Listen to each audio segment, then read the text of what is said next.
But since then I have learned my lesson. I don't know how my father did all of this in one generation. Maybe if he had lived more, the family would have grown stronger. Sadly, I will never know. At the time I thought that stabbing him and throwing his body in the water would be perfect. After all, even the guards who helped me do the deed came to me to offer help by themselves, as they too had the same visions. I thought it was a sign from the gods. After all, something like this couldn't be explained by normal logic. But as soon as I stabbed that knife in my father's back, I knew the mistake I had made. The look of betrayal that he gave me before he fell in the unforgiving waters. That still haunts me to this day. Looking around at the fine embroidery in my office, I wanted it all stripped away. Father never had such luxury when the office was his. I thought that I would be happy now, but that wasn't the case. My dreams are haunted by nightmares, my days are filled with regret. Every time one of my siblings looked at me, it felt like my father's eyes filled with a sense of betrayal, as his own son had stabbed him in the back. How so very regrettable. Even his brother Oliver had left him. His sweet brother, he might seem a little rough around the edges, but Oliver had always been the best older brother one could hope for. After all, he did give up being the family head for me. The only bad member in this family was me. Even father was good to all of us. Damn, why did I have to do something like that? For the rest of my life this will haunt me. I took a wine glass in my grasp. It was filled with water, and as I went to drink it, I saw my reflection on the water. Suddenly my eyes in the reflection turned red and my face morphed into that of my father. "Hey dash," I yelled out in fear, smashing the glass on the ground. "Is something wrong?" Suddenly my mother came in. She used to be but a simple maid, but now as my mother, her status had risen to the lady of House Redhawk. She had long dark hair and green eyes. Even at her age she looked good. "And nothing, mother."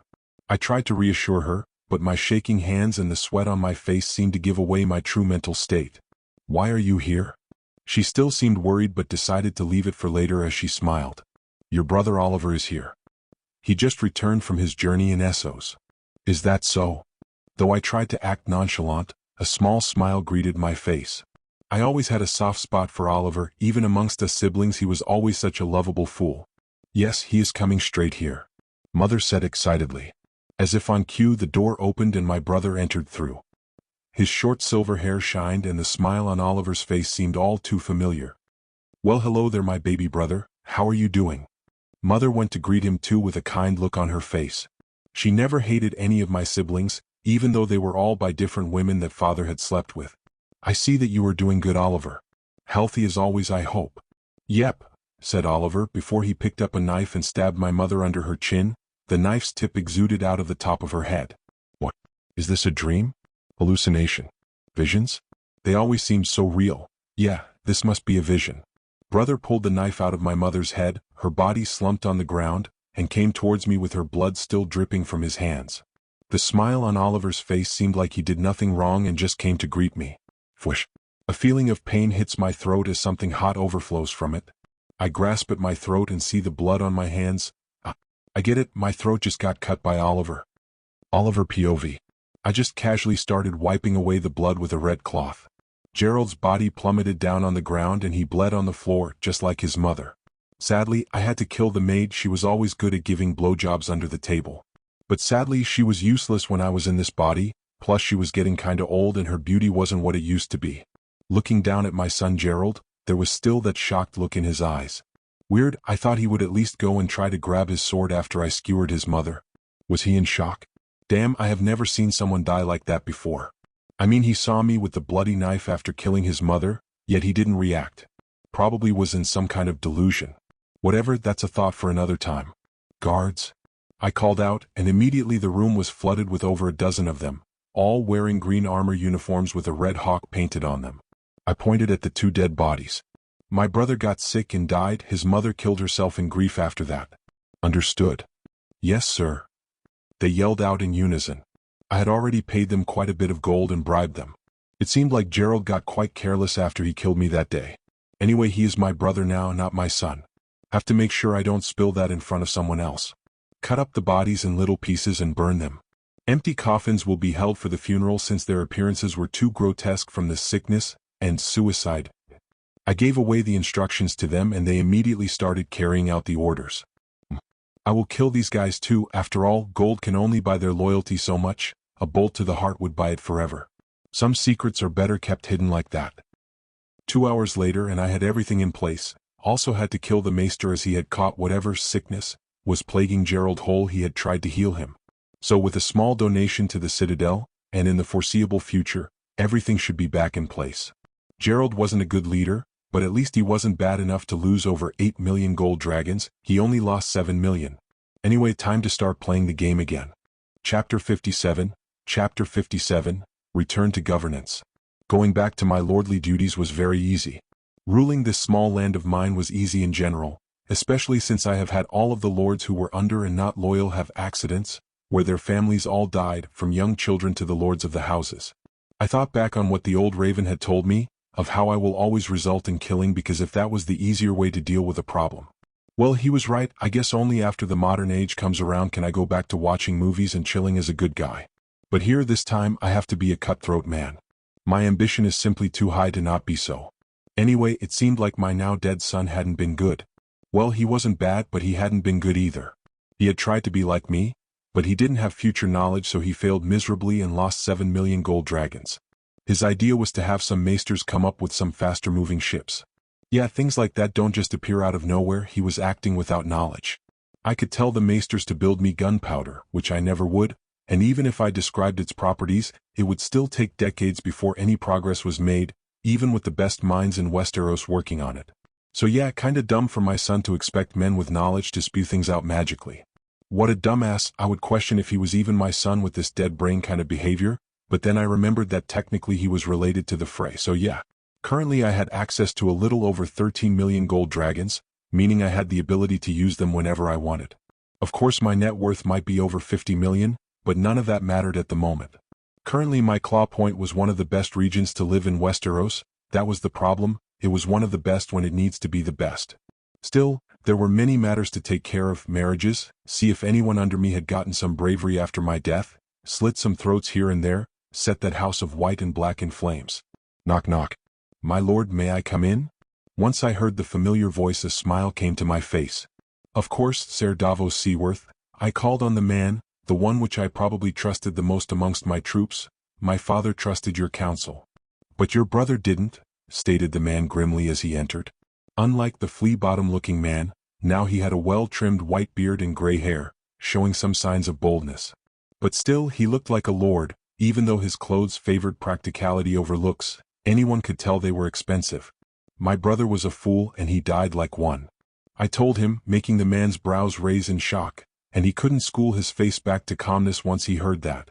I knew the rumors going around. After all, as soon as I came home my mother and brother died, coincidentally putting me in the line of succession. It was too convenient. Anyone with half a brain could see that. Most think of me a kinslayer, of course the lords do at least. The peasants couldn't care less. As long as they are fed, are busy with good work and entertainment, then they won't care. M'lord, Davos' commoner accent slips through. I wouldn't say something like that out loud.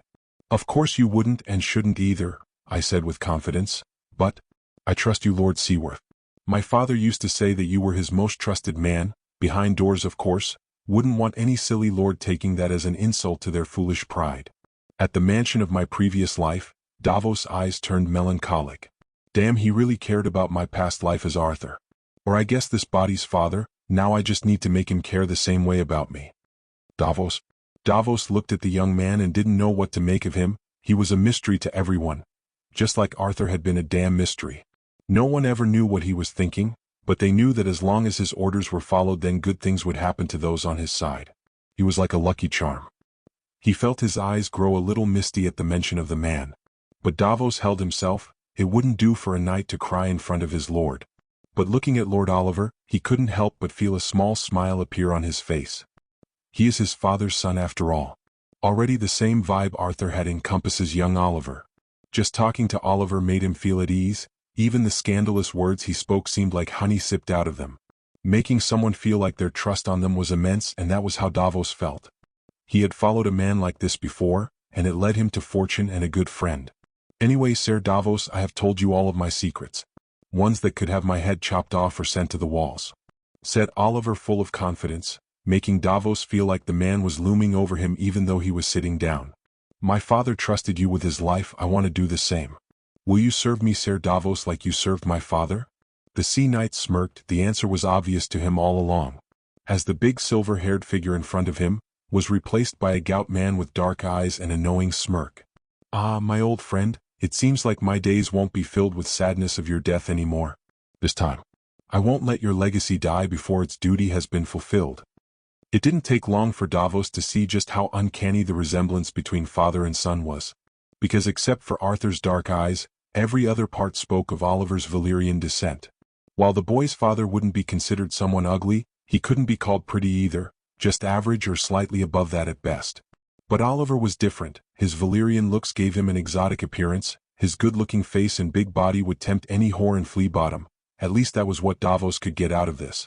They drove next to each other, and Oliver was wearing some colorful lordly clothes with well-crafted chainmail armor below it. They rode on horses with no guards around them. Davos doubted that they needed something like that when he saw the sword on the young lord's back. It seemed more like a slab of metal than a sword. But he wouldn't make a judgment so soon. After all, his job is to serve, not question every small thing his friend's son did. Still, they reached the dock and talked about ships and new ideas for ships. Davos immediately noticed how Oliver was trying to hide something and was using an old tactic that Arthur used against spies. Bore them to death, they're human too, and without important information then they will leave. "Okay Davos, I want you to go to Dorne and deliver a letter for me." "No, not deliver. I want you to smuggle it in. Officially you will be going to Braavos for business and will be paid accordingly, but I want this out of everyone's eyes. Can you do this for me, my good man?" Davos bowed. "Of course, my lord." And just like so, Sir Davos Seaworth left for Braavos, with none being the wiser. Even Oliver was quite satisfied with his work. They even did everything publicly as there was nothing to hide here.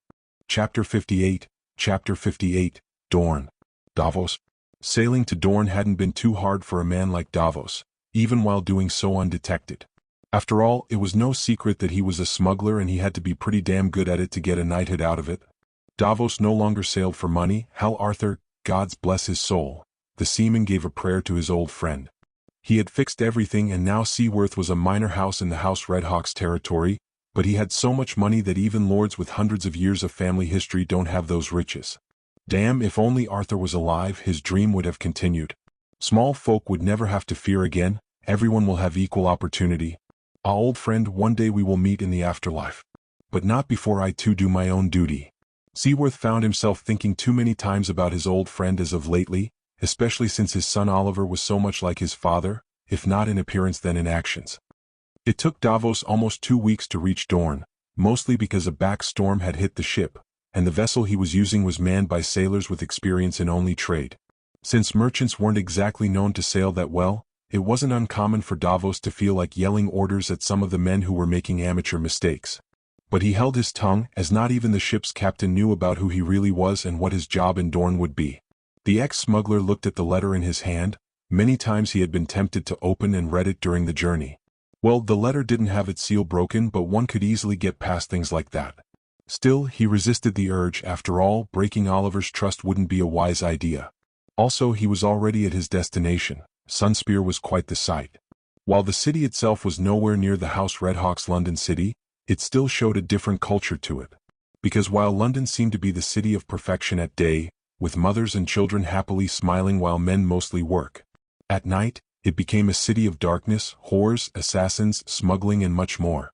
This of course was all allowed by the Redhawk family as long as they were paid tax on it and nothing too extreme went on like human trafficking or enslaving.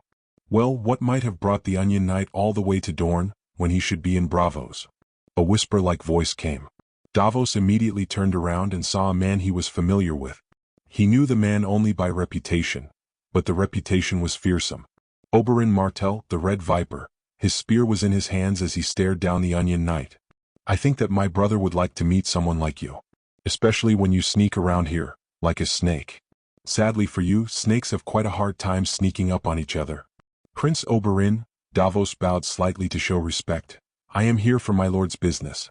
Though since I was going to meet up with your brother either way, then I wouldn't mind having a prince escorting me. It's quite the honor." Oberyn smirked, though the friendly gesture didn't quite reach his eyes. "Come along now, I wouldn't want someone of your caliber being killed in Sunspear. This Lord Oliver seems to be a lot like his father, and the late Arthur Redhawk was known for one thing here in Dorne, and that was just how cruel he could be. That man's mind always seemed to work 100 steps ahead of others, and of course, his cruelty was also unmatched by any other. Seaworth could hear the small quips made at the dead Arthur. His fist tightens till his knuckles became pale white. But he still held his words. After all, he couldn't go and punch a Prince of Dorne on the face. Prince Oberyn, I find it quite out of taste to say things about dead men who can't even refute them.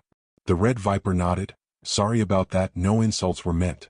It was just the curiosity of an exiled prince. You don't seem to be exiled, Prince Oberyn? Davos inquired. Why might that be? Oh, you know, Sir Davos, some problems popped up so I had to come back. The Viper's reply seemed very informative, but it wasn't. Though the Onion Knight did notice that the prince had started calling him Sir, and seemed to recognize him as a knight. By the way, you should try some brothels in Dorne. Here are the best establishments in all the 7 kingdoms. Maybe after all business is done, my paramour Ilaria and I could accompany you too. Thank you for the offer, Prince Oberyn. Davos felt very awkward at this and thought on what to say to not offend the brother of Dorne's ruler. But I am a married man now, and wouldn't like to betray the vows I made to my wife. Oberyn nodded and they walked in silence, and Davos felt like he had just offended the prince but didn't know how. Damn, politics just aren't my thing. He complained inwardly while trying to read the situation and recall if he had said anything offensive. If Oberyn had been fierce and a hot-head, Doran was exactly the opposite. They were a good guest room with guards all around them, and Oberyn sat to the side sipping on a cup of wine while Doran and Davos sat opposite of each other.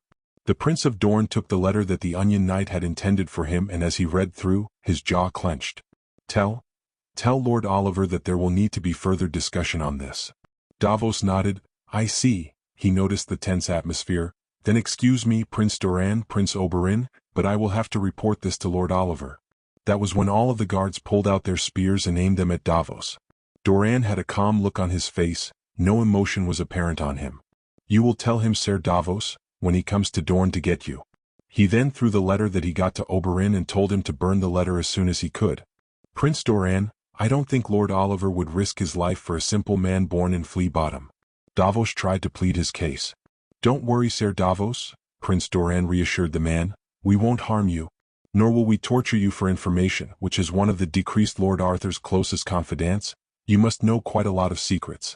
But don't worry, none of that will happen to you. Because we only want Lord Oliver to come here and confirm some things. The Onion Knight nodded absent-mindedly, his eyes worried as he looked around. For him, the promises of a Dornishman were about as worth as empty air. And that's it for today. I hope you enjoyed. Support the writer.